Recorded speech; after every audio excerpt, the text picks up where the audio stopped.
Book 6. As the substance of the universe is pliable and obedient, so that the sovereign reason which gives laws to it has neither motive nor inclination to bring an evil upon anything. It has no evil in its nature, nor does evil, but forms and governs all things, and hurts nothing.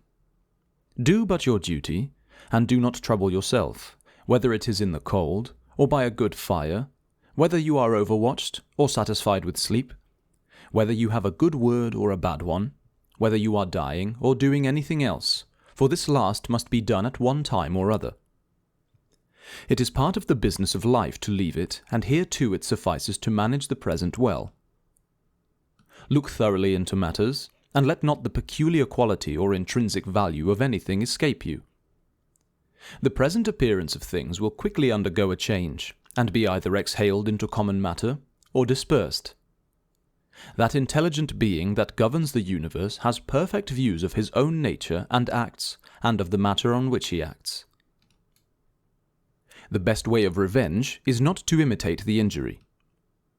Be always doing something serviceable to mankind, and let this constant generosity be your only pleasure, not forgetting in the meantime a due regard to the deity. The governing part of the mind arouses and alters itself, gives whate'er it pleases to its own likeness, and to all the accidents and circumstances without.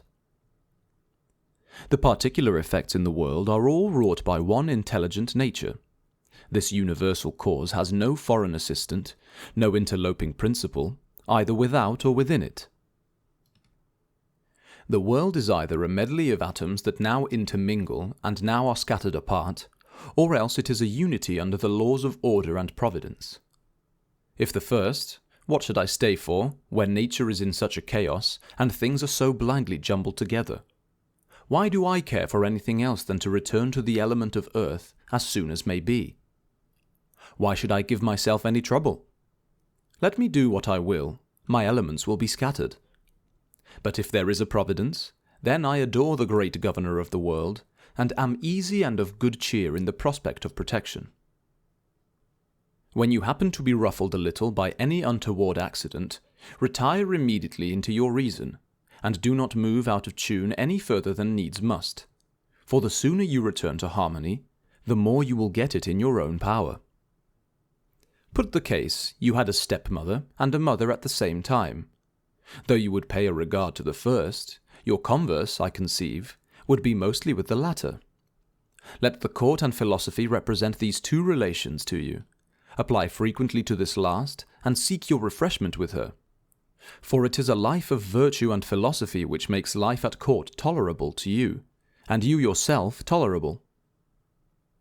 When we have meat before us, or other dishes, we receive the impression that this is but the carcass of a fish, this of a fowl, and the other of a pig. And then for this bottle of Falernian, what is it but a little moisture squeezed out of the berry of a grape? And your purple is nothing but sheep's hair twisted together, and stained in the gore of a little shellfish.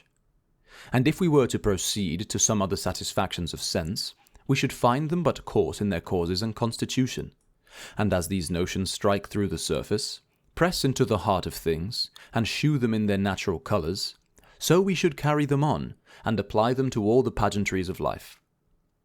And where things appear most plausible, be sure to bring them to the test, and look at their worthlessness, and strip them of all the words by which they were exalted. Without this care, figure and appearance are great cheats, and when you think your fancy is best employed, you will be most fooled. Remember what Crates said even of Xenocrates. The inclination of the generality may be reduced to these heads. Some people are little enough to be attracted by things in the state of bare existence or vegetation, as with stones, wood, figs, grapes, olives, and such like. Others, who are somewhat more reasonable in their fancy, must have life to charm them, and these, it may be, are in love with their flocks and herds. A third sort, better furnished than the former, admire nothing beneath a rational soul.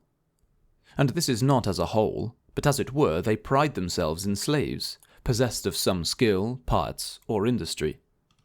But he that values a rational creature that is social and universal runs into none of the follies above mentioned, but makes it his chief business to look to his own soul, and keep it in rational and social movements, and to assist all mankind in the public interest. Some things are pressing into being, and others are hastening out of it. And that which was entire just now is part of it spent already. The world is renewed by this change and flux, no less than the infinite series of ages by the perpetual succession of time. Now, who would set a value upon things hurried thus fast down the stream, on which it is impossible to stop? Such a passion is much like falling in love with a sparrow flying over your head. You have, as it were, but one glimpse of her, and she is out of sight. Life is but a sort of exaltation of the blood, and a little breathing in of the air. Now, to inhale and exhale your breath for the support of life, which you do every moment, and expire your last, when you lose the whole power of breathing which you received at your birth yesterday or the day before, is much the same action. Neither the perspiration of plants, nor the breath of animals, nor the impressions of sensation, nor the puppet motions of passions are privileges of any great value. To which we may add the instinct of crowding into herds, together with the functions of nutrition, this latter being not unlike a separating of our food. What then is it that you count worth your esteem? Applause? Not at all. Why, then, you must not value the applause of tongues, for the commendation of the multitude is nothing else. Well, I find fame and glory will not tempt you. What, then, is there behind worth the having? To govern your motions and make use of your being according to the intentions of nature. This is the design of arts and improvement in other cases, every artificer and profession endeavouring to make the thing fit to answer the end for which it was intended. This, for instance, is the design of vine dressers and those that manage horses and dogs, and learning and education have all one object in view. It is agreed, then, the main point lies here. Compass but this, and let all things else alone. Must your inclinations always run riot, and will you never become free, self-contained, and passionless? This temper will let loose abundance of uneasy passions upon you. It will make you grow envious, full of jealousy and suspicion, and apt to overreach those who are possessed of something you have a mind to. And when strong desires are unsatisfied, you will find yourself mightily disturbed, and this will make you murmur and grow mutinous against the gods. But if you come once to pay a due regard and reverence to your own reason, you will be pleased with yourself, serviceable to society, and compliant with the gods. That is, you will be entirely satisfied with their rule and administration.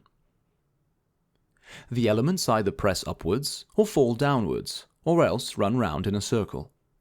But virtue has none of these motions. She is of a nobler kind. Her progress in regular thoughts is somewhat unintelligible, but always prosperous.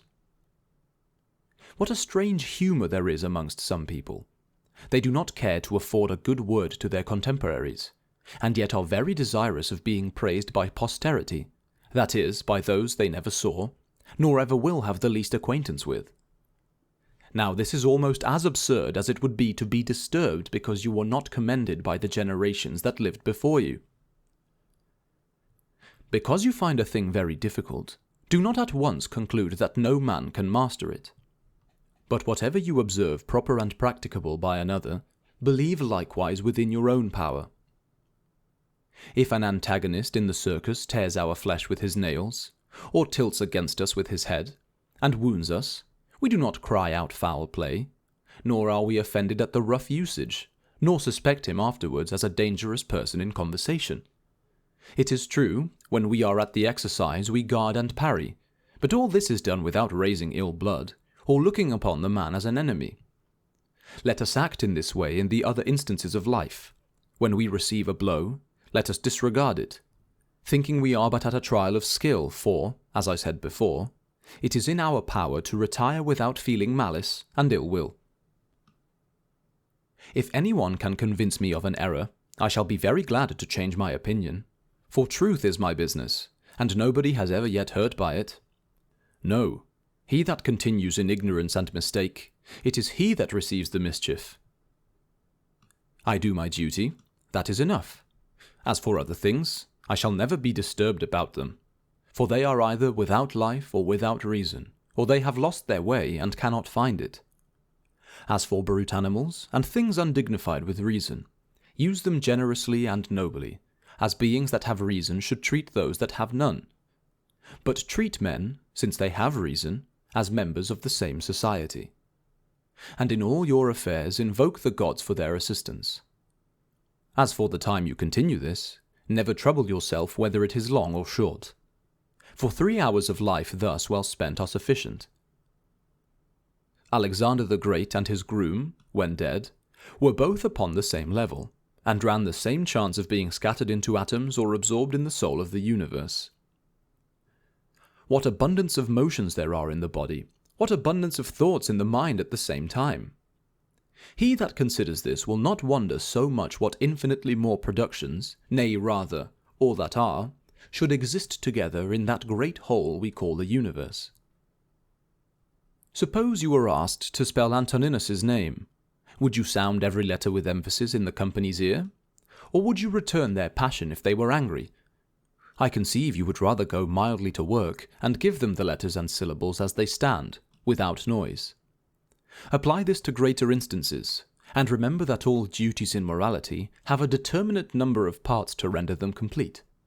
These must be observed and performed in order, but it must be done smoothly, without growing provoked upon meeting with provocation. You hold it cruel to balk people's fancies, and not give them leave to pursue what they reckon their interest. Yet with this you are chargeable in some measure yourself when you are angry with those that do amiss.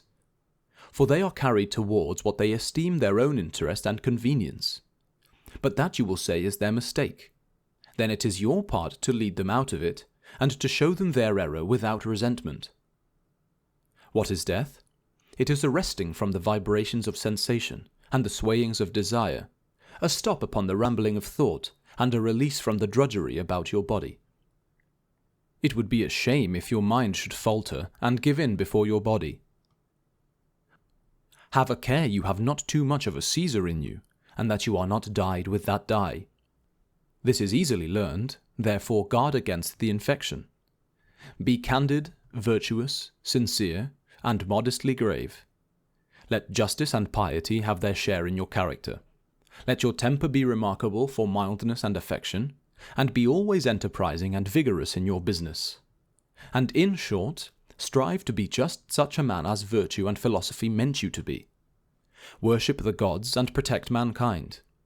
This life is short, and all the advantage you can get by it is a pious disposition and unselfish acts. Do everything as a disciple of Antoninus.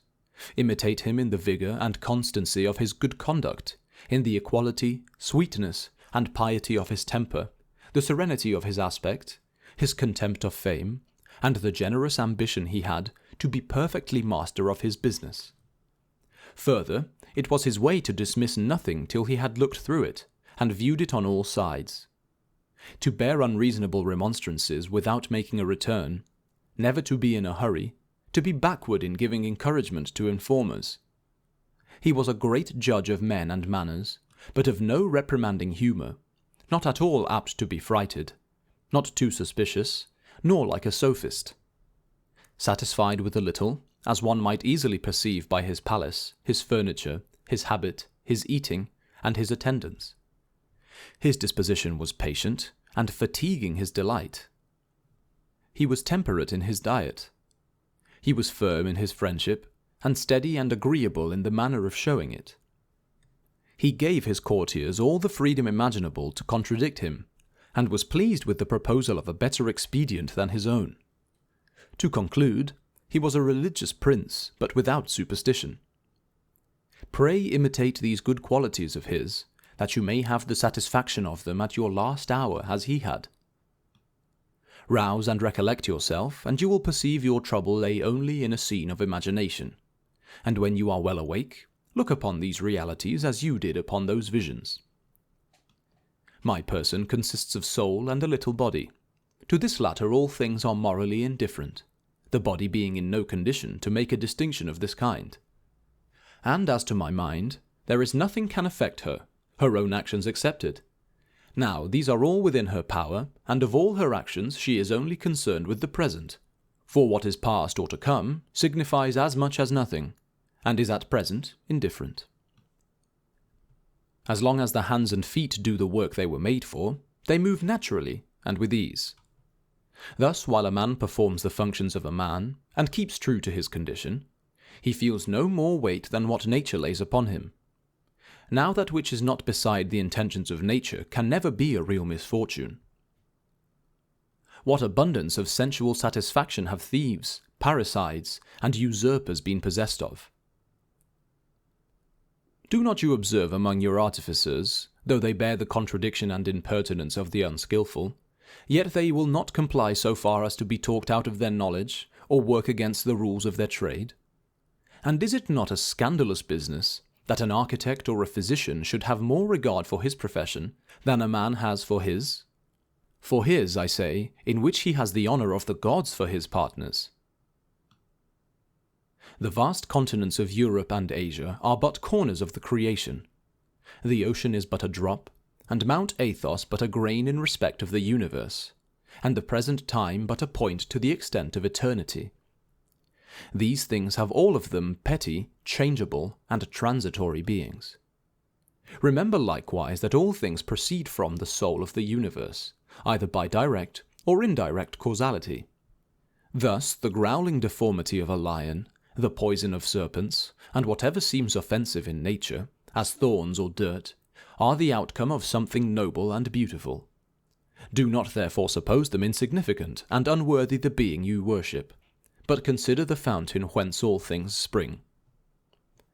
He that has taken a view of the present age has seen as much as if he had begun with the world, and gone to the end of it, for all things are of one kind and of one form. The mutual dependence all things have, and the relation they stand in to each other, is worth your frequent observation. For all the parts of matter are in some measure linked together and interwoven, and for this reason have a natural sympathy for each other. For one thing comes in order after another, and this comes about through their active movement and harmony, and the unity of their substance. Bring your will to your fate, and suit your mind to your circumstances, and love those people heartily that it is your fortune to be engaged with.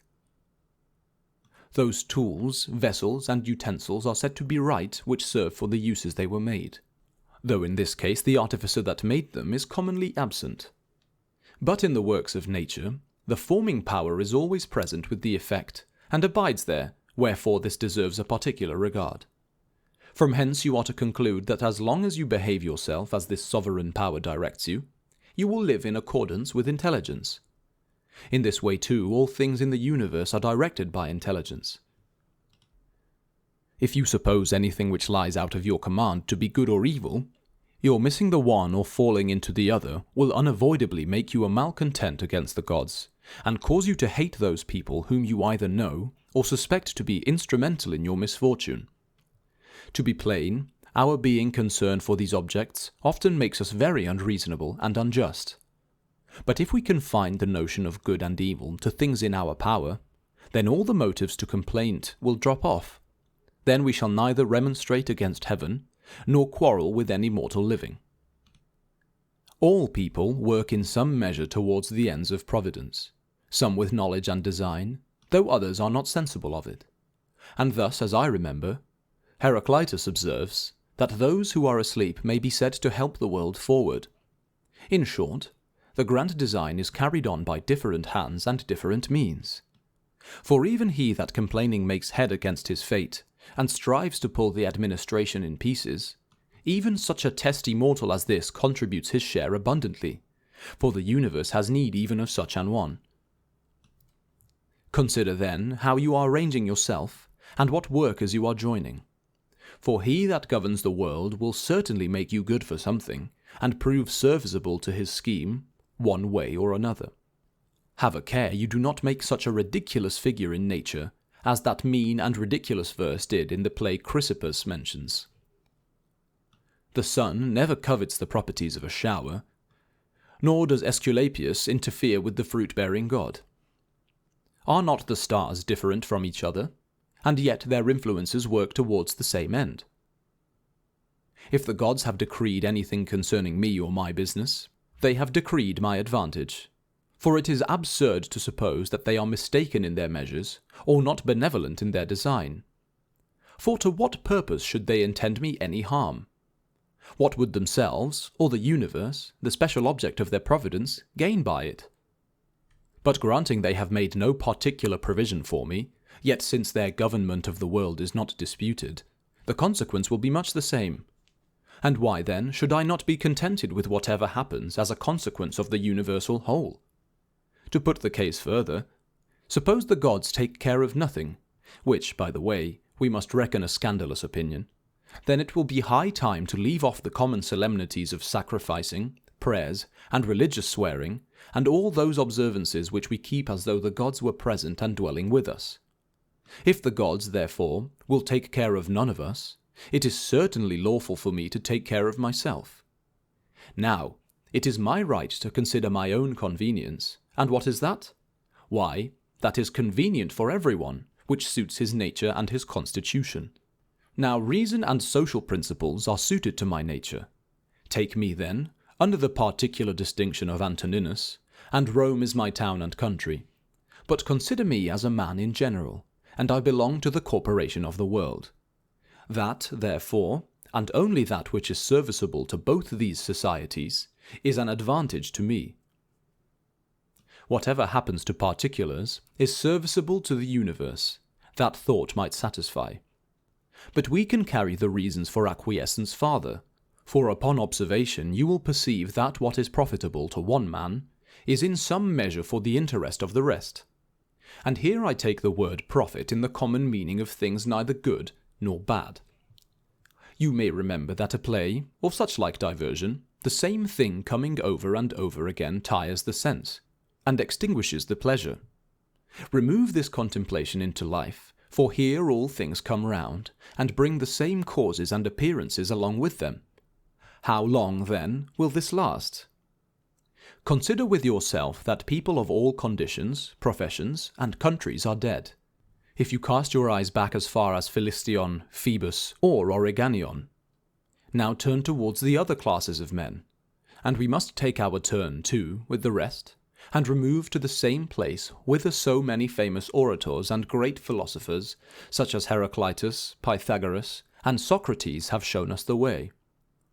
So many heroes and generals and princes, and besides Eudoxus, Hipparchus, and Archimedes, not to mention a great many other extraordinary geniuses, persons of industry, wit, spirit, and versatility and confidence, they are all gone, even those buffoons who, like Menippus, mocked at this perishable and transitory existence. Remember they are all in their graves. And where is the harm of all this? Nay, what are those the worse for it, that have not so much as left their own names behind them? In a word, there is only one thing here worth the minding, and that is, to be true and just, and to show benevolence, even to the untrue and unjust. When you have a mind to divert your fancy, consider the good qualities of your acquaintance, as the enterprising vigour of this man, the modesty of another, the liberality of a third, and so on. For there is nothing so entertaining as a lively image of the virtues exhibited in the character of those we converse with, occurring as numerously as possible. Let this, therefore, be always at hand. You are not angry because you weigh so light in the scale, and do not ride 40 stone. Why, then, should you be dissatisfied because your life is not drawn out to an unusual and extraordinary period? You ought to be no more covetous of time than you are of bulk, but be contented with your own allowance. It is good to try to bring people to a right understanding of the case, but if they are unwilling, be governed by the law of justice. If there comes a force upon you and stops your progress, abandon it and be easy, and make a virtue of necessity. Remember that you undertook the business upon the condition of it being feasible, and never pretended to grasp at impossibilities. What was it, then, you aimed at? Why, to do your best in your effort. Right, and this may be effectually done, though the enterprise should happen to miscarry. The ambitious person lodges his happiness in the activity of another, the voluptuary in his own affections, but a man of understanding places his good in his own action. We are at liberty not to misinterpret any accident, and by consequence may be free from disturbance. Things have no natural power over thoughts to influence our judgment. Accustom yourself to attend to what is discoursed, and as far as you can get into the soul of him that speaks. That which is not for the interest of the whole swarm is not for the interest of a single bee. If the patient rails at the doctor, or the crew at the master of the vessel, whom will they mind, or how can the doctor secure their health, or the master of the vessel a good voyage? How many people that came into the world with me are gone out of it already? Honey tastes bitter to the jaundiced, and people bitten by a mad dog are frightened at the sight of water. And on the other hand, a little ball is a beautiful thing to a child. This considered, why should you be angry with anyone? Can you imagine that error has less force upon the mind than a little bile or poison upon the body? As nobody can rob you of the privileges of your nature, or force you to live counter to your reason, so nothing can happen to you but what is consistent with the interest of the universe. Consider with yourself what sort of people men must court, and for what base objects and by what scandalous actions, and then how time will cover all things, and how many it has covered already.